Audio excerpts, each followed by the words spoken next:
करें शुरू। नमस्कार सभी पत्रकार छायाकार साथियों को बलराज कुंडू की राम राम और आप सबका बहुत बहुत धन्यवाद, आभार व्यक्त करता हूं कि आप सब एक छोटे से मैसेज के प्रेस के निमंत्रण पर आप सभी साथी यहां पहुंचे और आज झज्जर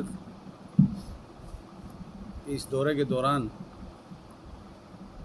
ये प्रेस कॉन्फ्रेंस का प्रोग्राम इसलिए बनाया था कि आप सबके संज्ञान में लाते हुए और आपके माध्यम से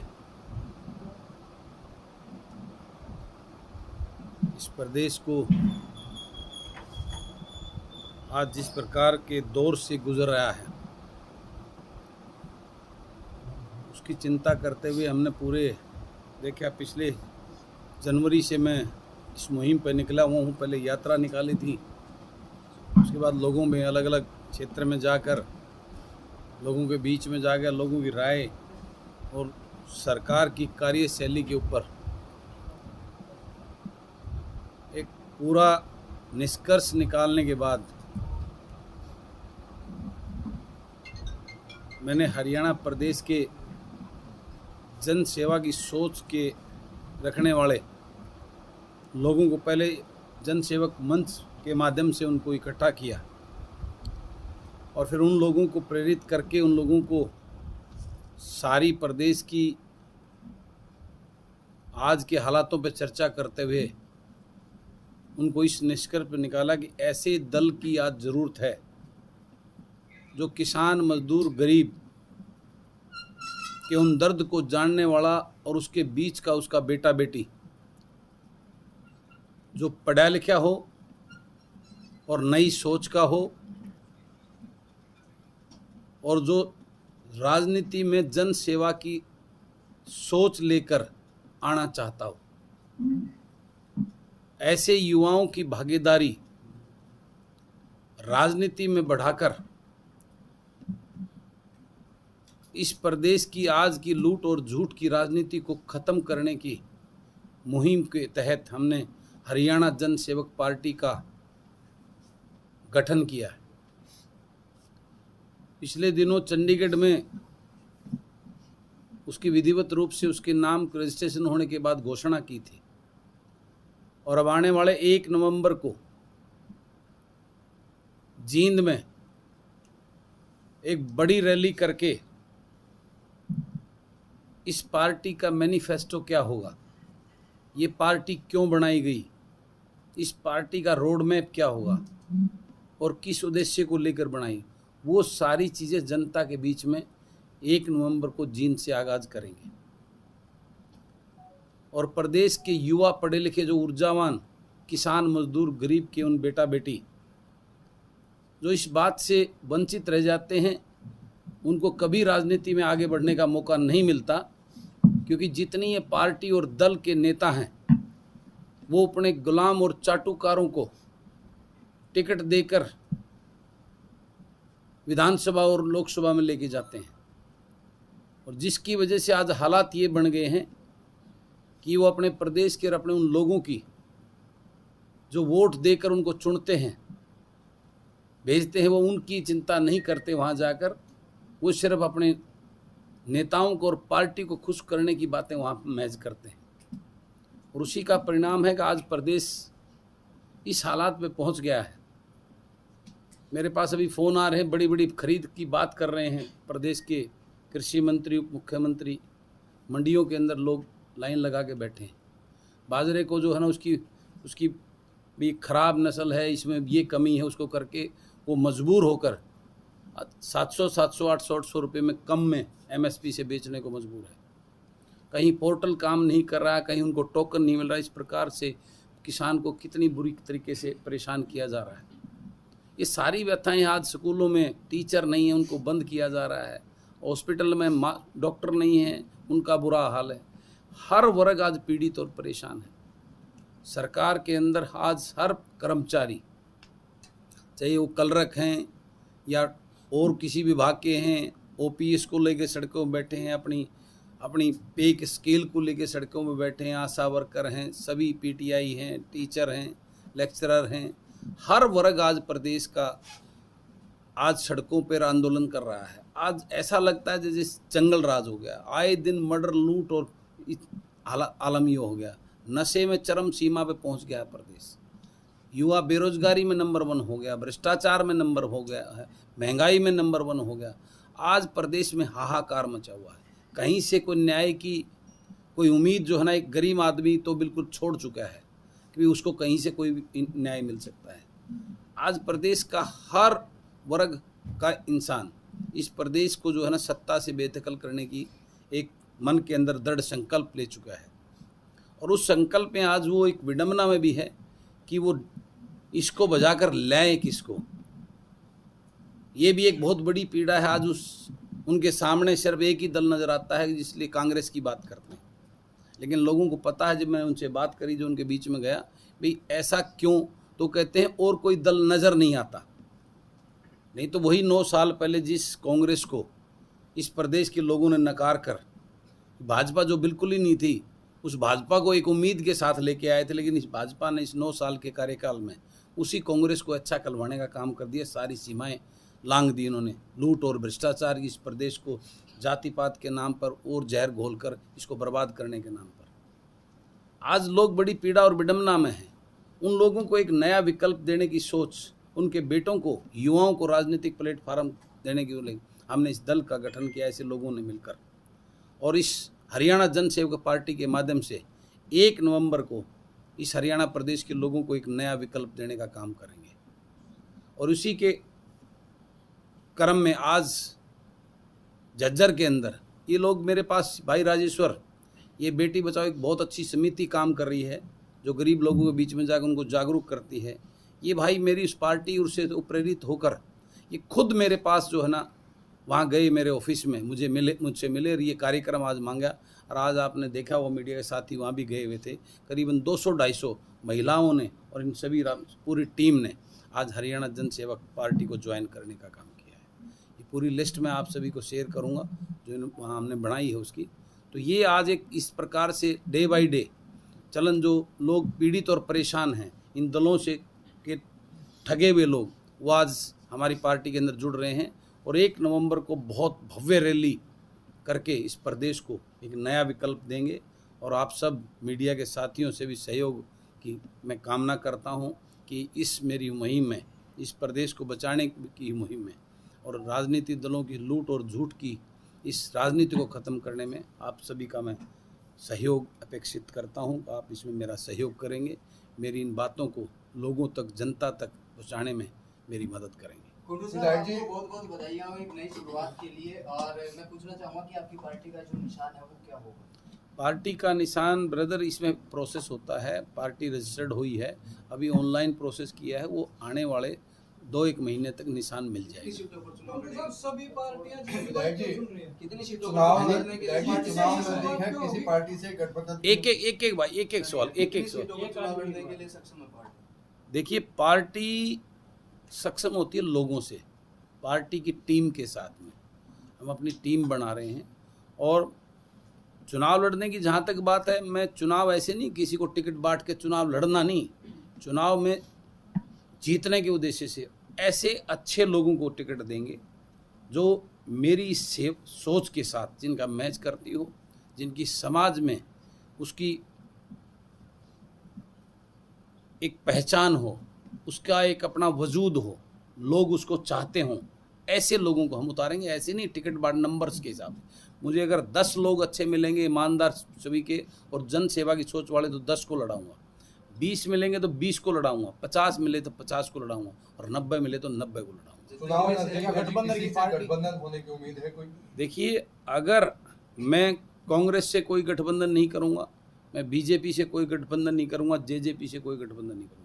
उसके अलावा हमारे मैनिफेस्टो के साथ मिलकर कोई पार्टी हमारे साथ कोई इस प्रकार का ऑफर आता है तो उस पर विचार करेंगे। चुनाव के बाद हो जाएगा क्या गठबंधन? जैसे जसपा ने भी कहा था कि भाजपा के खिलाफ वो लड़ेंगे, उसके बाद जैसे ही 10 सीटें आई तो वो कहीं ना कहीं भाजपा को सपोर्ट कर देखिए, तो बलराज कुंडू ये आश्वस्त करेंगे कि 5 या 6 सीट अगर उनकी आती है तो खरीद फरोख्त नहीं होगी उस तरह से जैसे जजपा आज सत्ता में है, तो बलराज कुंडू आश्वस्त करेंगे इस चीज को? बिल्कुल 100% आश्वस्त करेंगे। और मैं तो आपको एक बात कहता हूँ कि आप ये कैसे बोल रहे हैं कि मेरी 5-7 सीटें आएंगी? ये पर नहीं, मेरे को 90 लोग भी अच्छे लोगों की कमी नहीं है। मैंने आपको एग्जाम्पल दिया है कि भाई पूरे 90 के 90 हलकों में अच्छे लोगों की कमी नहीं है, और निश्चित रूप से वो आएंगे। और 2024 के अंदर हरियाणा जनसेवक पार्टी की सरकार बनेगी। हमें किसी लूट और झूठ के सहयोगी की जरूरत नहीं है। हम जो है ना एक सोच लेकर वो चले हैं। हम खरीद पर, मैं आपको, आप सब जानते हैं, मीडिया के साथी हो, आप सब जानते हैं मुझे मंत्री 3 साल से लोग यहाँ इसमें राजनीति में आते हैं मंत्री बनने के लिए। वो मंत्रीपद की ख्वाहिश तो मेरी 3 साल पहले पूरी हो रही थी। मैं जनसेवा की सोच लेकर इस राजनीति के अंदर आया हूँ और लोगों को बचाने के लिए, इस प्रदेश को बचाने की सोच लेकर आया हूँ। भगवान ने मुझे बहुत दिया, मैं बहुत डाउन टू अर्थ सिस्टम से उठ के आया हूँ। कभी सपने में भी नहीं सोचा था परमात्मा इस प्रकार से दोनों हाथों से मुझे इतना बड़ा आशीर्वाद मिलेगा। आज मैं पैसे के लिए नहीं, मैं सेवा के लिए राजनीति कर रहा हूँ। और ये निश्चित रूप से एक नया, ये आपका सवाल बिल्कुल एकदम सटीक बैठता है, क्योंकि जिस प्रकार से राजनीति, इनका तो पुराना इतिहास था, लोगों की समझ में नहीं आया। ये जो छोटे देवीलाल, जो राजकुमार जो बन के आए थे भाजपा को भगाने के नाम पर, जिन्होंने वोट लूटी थी, इनका तो पुराना इतिहास है। ये तो लोगों को बहकाकर, गरीबों को, बुजुर्गों को पेंशन के नाम पर, युवाओं को रोजगार देने के नाम पर, किसान को बड़े बड़े सपने दिखाने के नाम पर, भाजपा को जमुना पार भेजने के नाम पर अनेकों ऐसे जुमले देख कर ये आए। इनका तो पता नहीं, तो पुराने सहयोगी हैं भाजपा के, आज को नया थोड़ा ना। तो इनका तो पुराना इतिहास है, लेकिन लोगों को समझने में होगी, वो उन्होंने असलियत अगले दिन ही दिखा दी, वो 12 घंटे 24 घंटे में। तो इस प्रकार की सोच होना, आपका सवाल वो बनता है। लेकिन मैं आपसे वादा करता हूँ कि बलराज कुंडू, पहली तो मेरी उम्मीद ये है कि 100% हमारी सरकार बनेगी। नहीं बनी तो ऐसे किसी दल के साथ हम बिल्कुल नहीं जाएंगे जिसने प्रदेश का ये हाल करने का। बलराज कुंडू कहाँ से चुनाव लड़ेंगे? महम की सीट से ही चुनाव लड़ेंगे या फिर कहीं और से तैयारियां कर रहे हैं? बलराज कुंडू महम से लड़ेगा। मेरी कर्मस्थली, मेरी राजनीतिक जो जड़ है वो महम से है, और महम के उन बहादुर लोगों ने आशीर्वाद देकर मुझे इस राजनीति में लाने का काम किया है। तो मेरी कर्मस्थली वो महम ही है, और महम से ही मैं चुनाव लड़ूंगा। और महम में ही मैं ये कैसे सवाल आ गया आपके मन में, मैं महम से चुनाव नहीं लड़ूंगा? ये सवाल किस बात पे आ गया? क्या कभी हुड्डा साहब से पूछा है वो कलोई से चुनाव नहीं लड़ेंगे? सर, हर कोई नेता किसान और मजदूर को लुभावने वाले सपने दिखाता है, लेकिन उनके बारे में कोई बात नहीं करता। देखिए, मैंने कोई सपना नहीं दिखाया है। आप देखेंगे मैं एक भी सपना नहीं दिखाऊंगा। मैं उनको सच से, हकीकत से उनको हक दिलाऊंगा। उनके कोई सपना झूठा नहीं होगा। आपको 1 नवंबर को मेरा मैनिफेस्टो, मेरा रोड मैप आपके सामने रखूंगा, और आप उसमें देखेंगे एक भी कोई झूठा सपना ऐसा नहीं होगा जिसको हम पूर्ण ना कर सकें। जब भी कोई नई पार्टी बनती है तो दूसरी पार्टी के जो नेता हैं जिनको टिकट नहीं मिलती वो दूसरे दलों में जाते हैं। क्या उन नेताओं की एंट्री होगी आपकी पार्टी में? मैं ऐसे किसी चले हुए कारतूस को कोई टिकट नहीं दूंगा जो घिसे पिटे सिर्फ राज करने के लिए, MLA बनने के लिए राजनीति करते हैं और दल बदलते घूमते हैं। मैं अच्छी सोच के युवाओं को, जो गरीब किसान मजदूर के बेटा बेटी हूँ, उनको एक प्लेटफार्म है। 90 लोग हैं जनाब, 90 लोग हैं, एक बलराज कुंडू 89 बच जाते हैं। क्या 89 लोगों में कहीं ना कहीं सोच आपकी मिलती है क्या? बिल्कुल, हर गांव में, हर गली में ऐसे अच्छे लोगों की कमी नहीं है, बस उनको ढूंढना, हर तराशना है। विधायक है आपकी नजर में ऐसा कि जो बलराज कुंडू की सोच से हो? क्योंकि 90 विधानसभा है, 90 विधायक हाल में है। देखिए, मैं सोच से मिलता है कुछ? बिल्कुल, आज भी विधानसभा के अंदर ऐसे साथी बैठे हैं, लेकिन वो मजबूर और पंगु हैं। वो चाहते हुए भी उनकी आत्मा नहीं मानती, वो मानते हैं कि ये सब गलत हो रहा है।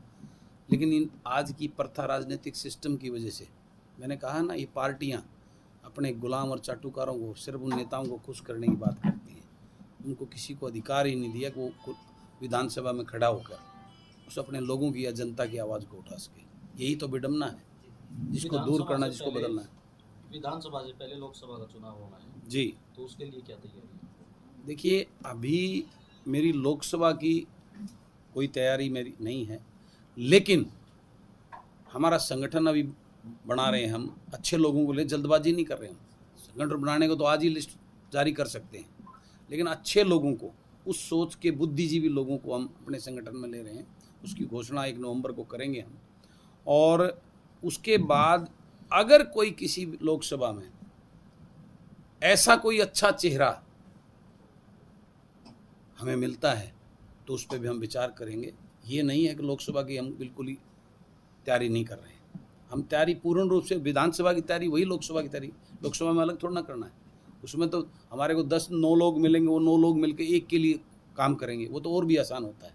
लेकिन फिलहाल हमारा जो है लोकसभा के लिए वो नहीं है। लेकिन कोई अच्छा साथी इस सोच और उसके साथ आता है कि भाई मैं आके लड़ने को तैयार हूँ, तो निश्चित रूप से उसके ऊपर भी विचार करेंगे। जिस तरह भाजपा और विपक्ष के नेताओं पर ईडी की रेड होती है, क्या समझते हैं आप, किस तरह देखते हैं? ये तो आज वो हथियार हो गया है जो पॉलिटिकल तंत्र में लोकतंत्र को ख़त्म करने वाला हथियार, इसका मिसयूज़ हो रहा है। और ये आज नहीं, सदियों से होता आया है। वैसे तो इंदिरा गांधी के टाइम में भी इसका बहुत मिसयूज़ होता था, कांग्रेस के फुल राज में बहुत मिसयूज़ होता था। इन्होंने थोड़ा सा उसको ज़्यादा कर दिया। उस टाइम पे सोशल मीडिया ये नहीं थी, अन्यथा ये दल तो इसका यूज़ करते ही आए हैं पहले से। लेकिन आज इसका बहुत ज़्यादा किया जा रहा है, वो दिखता भी है। वो राजनीतिक द्वेष की वजह से उनको दबाने के लिए, उनको रोकने के लिए बिल्कुल ये सामने नज़र आता है। जो पहले इस प्रकार का थोड़ा सा इतना ओपन नहीं होता था, होता पहले भी था, इसमें कोई दो राय नहीं। विधानसभा इलेक्शन में क्या महिलाओं की भी भागीदारी होगी? भाजपा अगर जजपा से नहीं छोड़ती है तो वो भाजपा छोड़ देंगे, क्या समझते हैं आप? देखिए, चौधरी वीरेंद्र सिंह मेरे आदरणीय हैं, बड़े हैं वो। मैं तो उनको यही कहता हूँ कि वो, उनको 82 साल की उम्र होगी, उनको रेस्ट करना चाहिए। और वाकई में अगर इस हरियाणा का भला चाहते हैं तो किसी ऐसे युवा को जो वाकई में अपनी अब वो ललक छोड़ देनी चाहिए 82 साल के अंदर क्या सर होने के बाद में भी एज निर्धारित होनी चाहिए क्या राजनीति में? बिल्कुल होनी चाहिए। जब एक हर एम्प्लॉय की एज निर्धारित है तो निश्चित रूप से मेरा ये मानना 70 साल मैक्सिमम एज इस पॉलिटिक्स में होनी चाहिए। इससे ऊपर का नहीं होना चाहिए। फैसला आया है, 2 महीने का टाइम दिया है पंजाब सरकार को SYL के मुद्दे को लेकर, इस पर आपका क्या कहना है?